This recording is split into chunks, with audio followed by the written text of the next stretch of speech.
Okay, you can see I cut down quite a bit. It took a while to get this weed whacker started. I had to take the spark plug out, clean it because it was flooded. Pushed the thing too many times and flooded it. And here it is, all fertilizer. Cut down. It was 3 feet high. It's all cut down around the trees, the grape vines, all up in here, all back here. And that's what I do. I just keep going at it at that pace. And at a certain time of year, all the weeds will slow down just like any other plant. But right now, all that's nitrogen, phosphorus, and potassium, all going to the roots of these trees. Let's see, can we get over here for a second? My knee is not 100%, so wait a minute, I'm gonna walk down this little mountain here. Let me take my time there. Excuse me. Excuse me. Excuse me. Now that's one pair. One pair. Got a couple up there. See, this tree doesn't have a mate yet until this other tree gets old enough. So, excuse me, it'll give you a few pairs, but not what it should. There's one there. Wait a minute, hold up. Right there. Yeah, one up there. So, 6, 7 pairs, not bad. There, we got some plums here. Weeds and pollen. There's another pair. Excuse me, plum. So there are plums in here. Not as many as there would be if they were older. And the Stanley will produce on its own, but you know, it's just fun. It's just fun doing this, folks. It's fun doing this. The hard work out here I just did, which was cutting down all these weeds. I got logs laying around. In a couple more days, this will all turn brown, and the worms will be acting crazy eating this stuff. The biology in the soil will be stimulated, and we'll go from there. All right, this is the Morning Garden Show. We're going to go to another adventure. Look at that. Can't wait to eat it. Morning garden out here early in the morning. The birds were acting crazy when I first came out here. This is a not many, like I said, not many apples this year. That's 2 I saw so far, and they're on the pink lady tree. That's the only one produced this year. Wait a minute, that's interesting. The only one produced was a pink lady. That's it. And that's a real skinny little tree. Got the potatoes out here. Listen to the birds. They don't want me around none of this stuff here. So all this food that I grew, they saying it's theirs. Some new potatoes coming up. Paid $1 for those.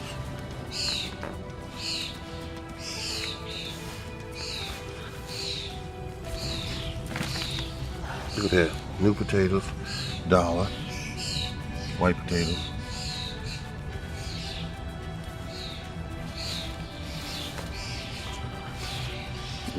This is I don't need to water this today because it got watered yesterday. This is kale.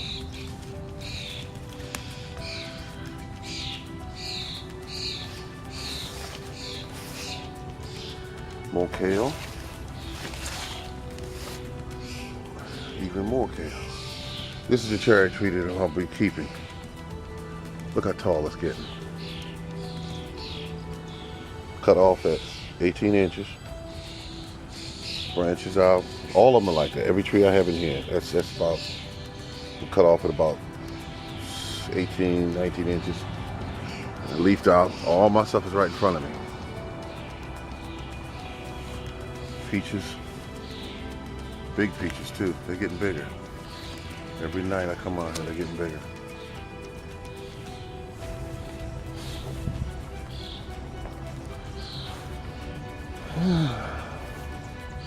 Blueberries. Blueberries, look how big they got. Almost 3 feet tall. I'm feeding them weeds and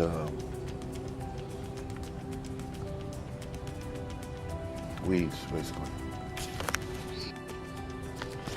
This is cucumber being put in.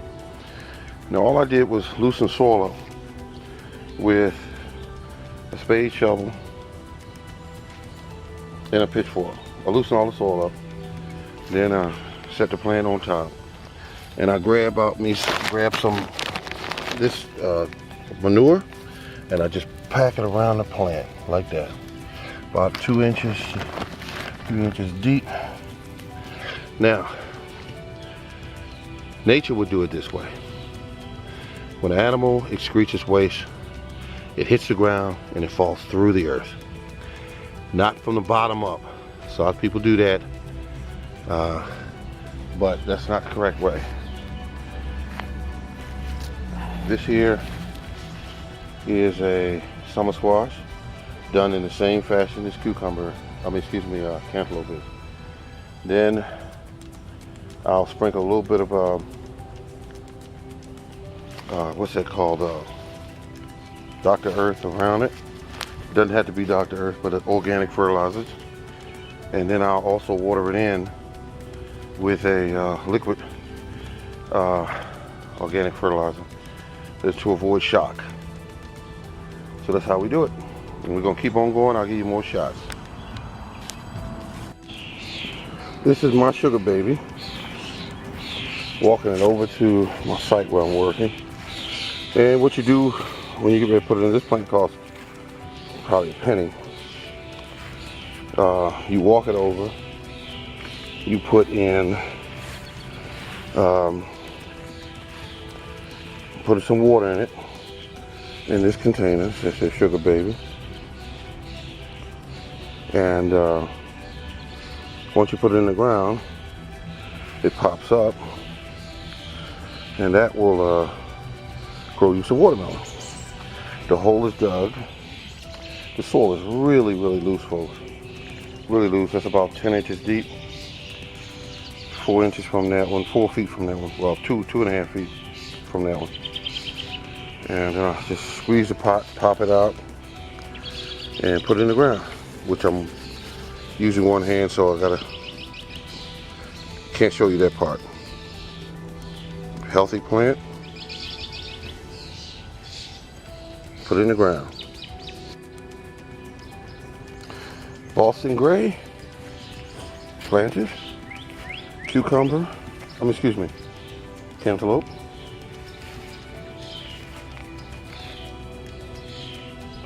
No, this is the cantaloupe. And that's the sugar baby. And Boston Gray.